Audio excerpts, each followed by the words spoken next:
In today's video, I'm going to be talking about por and para.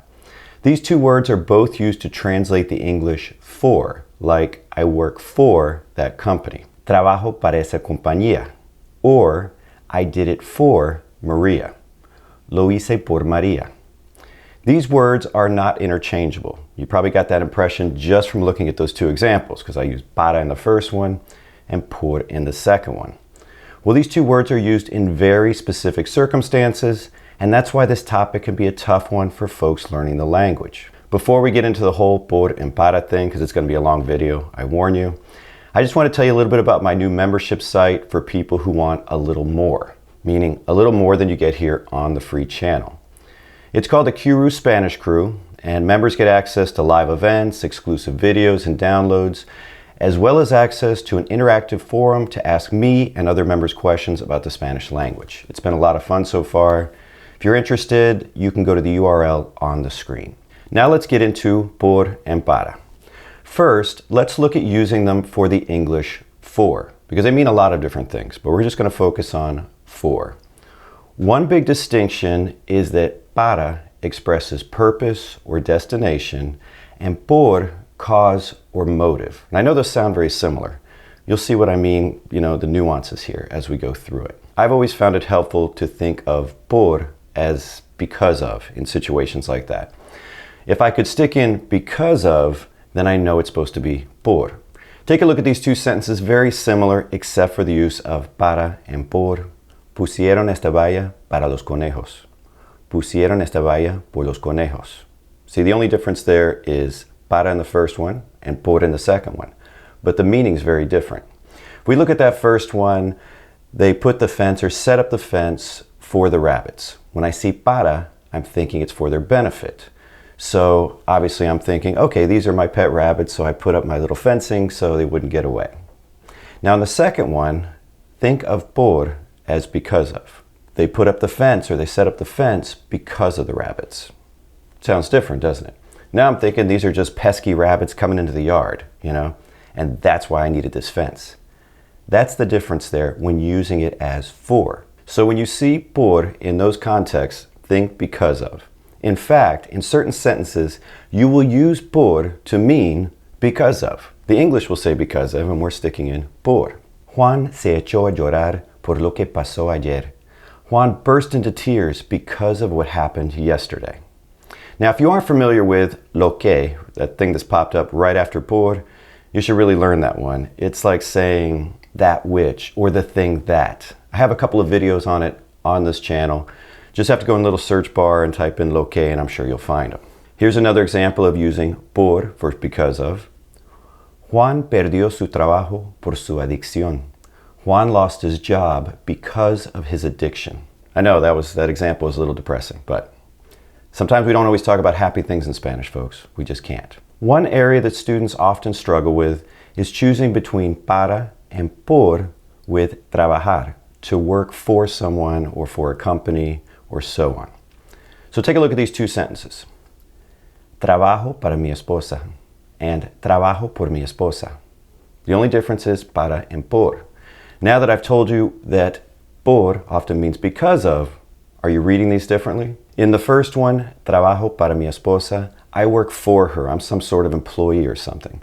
In the second one, trabajo por mi esposa, I work because of my wife. Like that's my motivation. That's why I go to work every day.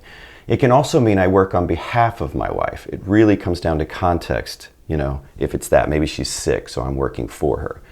But most cases, I'm working because of her, Trabajo todos los días por mis hijos. I work every day for my kids because of my kids, right? See the difference? I hope so. Let's go ahead and play with para a little bit more. This is the word you will use when you want to translate in order to do something. You're showing purpose for doing something, even if you don't necessarily say in order to in the sentence. Me levanto temprano para evitar el tráfico. I get up early to avoid the traffic. Now, levantarse means to get up. Despertarse means to wake up. That's the difference, because you can wake up and lay there. Levantarse is when you actually get up. So, me levanto temprano, I get up early para evitar el tráfico, in order to avoid the traffic. Now in English, we could say, I get up early to avoid the traffic. We don't have to say in order to, but we could put it in there, right? And if you could put it in there, you should be thinking, I need para. Because Spanish doesn't like this dangling verb out there, just without some preposition, something connecting it to the rest, just stuck in there. If you're showing your purpose, you need to stick in that para. Here's another example of that. Juan sent me a text to tell me he would be late. To tell me he'd be late, that's the purpose, right? I could say, in order to tell me he would be late. So that'd be like, oh, I definitely need para in there. I don't need this dangling verb out here. Juan me mandó un texto para decirme que llegaría tarde. Para. Llevo 3 años ahorrando dinero para comprar una casa. I've been saving money for 3 years to buy a house. But what are we hearing? In order to buy a house. That's our purpose. Now that you got that in your head, I have a note about this with the verb ir, and sometimes other verbs of motion, but especially ir. And for folks who don't know this, ir means to go, all right? So an exception to using para for purpose is after verbs of motion, especially ir. That's the big one here. Spanish, the tendency will be to use an a instead of para. Now we still don't have this dangling verb out there, right? We don't like this dangling verb. So we have a, which is a different preposition. This is what that's going to look like. Fui a la tienda a comprar pan. I went to the store to buy bread. In order to buy bread, but fui is our past tense, right? It's from ir. I went to the store to buy bread. A comprar pan. We still have a connector there, our a's there. If you're using ir, this is the tendency. I use the word tendency because it's not necessarily a rule, but it's going to sound more correct to native speakers. So I suggest you stick to it. Now you can even change the order of this around and it's still going to work out that way. I could say, fui a comprar pan a la tienda. I went to buy bread at the store. But we didn't say en la tienda. It's still a la tienda. It's showing motion to the store. We just changed the order around. Let's get back to using para because that's what the video is about. If you have a change of subject in the sentence, meaning there are really 2 clauses with different subjects that are connected by para, you're actually going to use para que, and that's going to trigger the use of the subjunctive. And I know that sounds really complicated. The subjunctive is the keystone to learning Spanish. You can't avoid it forever. I have tons of videos about it, subjunctive playlists, things like that. And if you're not familiar with the subjunctive, just think of it this way. It's a different set of conjugations that are going to get triggered by certain grammatical constructions. You'll have to use them or you're going to sound wrong. You know, this is one of them. When we have para que, the verb that follows is always going to be in the subjunctive. All right. Here's an example of that. Le regalé flores a mi mujer para que supiera que la quiero. I gave my wife flowers so she would know that I love her. I use the verb regalar, which can mean to give something as a gift, right? Le regalé flores a mi mujer. A lot of times in Spanish, you can affectionately call your wife my woman. I know it sounds really horrible in English, but it's really common in Spanish. That's our first clause, right? I gave my wife flowers. What was the purpose of this? There's our para. We have 2 clauses with different subjects, right? I'm the subject of the first clause. I gave her flowers. My wife is the subject of the second clause because I want her to know, right? So she knows that I love her. And in English, a lot of times we're going to say so, like that kind of purpose. I gave my wife flowers so she would know that I love her. That's so in there. Start thinking, para que. Not all so's, so for purpose. I just want to draw your attention to the word there, supiera. Some of you may have been like, I have no idea what Spanish word that is. It actually comes from the Spanish verb saber, which means to know, but it's in the subjunctive. And since we're talking about things in the past, it's actually in the imperfect subjunctive. If you're not familiar with the subjunctive, I suggest you go to my playlists and look for subjunctive triggers. The first few are numbered, but the ones after that aren't. I would just binge watch all of them. Also, if you're really into the imperfect subjunctive, I have a video coming up for that in the Qroo Spanish crew. If you join that, you'll get a real deep dive into it. All right, let's talk about por and para with directions. Por is used as a preposition of place, and it means most often like through something or throughout. El cantante canceló su gira por Colombia. The singer canceled his tour through Colombia or throughout Colombia. El pájaro entró por la ventana. The bird entered through the window. It's also common when giving directions like por aquí, through here, por allí, through there, por allí, through there, por acá, por allá, those kinds of things. If you want to say the direction where something's going through, it's useful for that. El gato fue por debajo de la cama. The cat went underneath the bed, but it's motion, like through underneath the bed. That's where that por comes in. Let's compare that to para when it's used for direction or motion. That's more of your destination, what you're heading out to something. Like, María se fue para Estados Unidos. Maria headed off for the US. That's her destination there, you know? Ese es el tren para Madrid. That's the train for Madrid. See, destination. Por is also used for like exchanging or changing something for something. That the for part is por. Voy a cambiar la llanta rota por otra. I'm gonna change the broken tire for another one. In fact, write on your word list, just write cambiar por, to change for or exchange for. That's a great one for your word list. Quiero cambiar mi carro por uno que sea más rápido. I want to change my car for one that's faster. And right there, when you see que sea más rápido, that's in the subjunctive, folks. You got to learn the subjunctive, you know? That's not what this video is about, but seriously, when you get some time, work that in. All right, let's go ahead and talk about paying for something, right? This is still kind of that exchange for, you know, you're giving them money and they're giving you something. Well, this can be a little trickier in Spanish. You see, in English, we pay for something. We're using for all the time. Well, the Spanish equivalent is por, and you do see it. However, you don't always have to see it, because pagar by itself can mean to pay for something. For example, you might see something like, who paid for the computer? And depending where you are in the world, that could be, ¿Quién pagó el ordenador? In Spain. ¿Quién pagó la computadora? Most of Latin America. ¿Quién pagó el computador? Colombia. So all three of those questions said the same thing. Who paid for the computer? But none of them used por, just pagar, because pagar can mean to pay for. Pagué la casa. I paid for the house. But pagué mucho por la casa. I paid a lot for the house. You see the difference there? There's a por in there.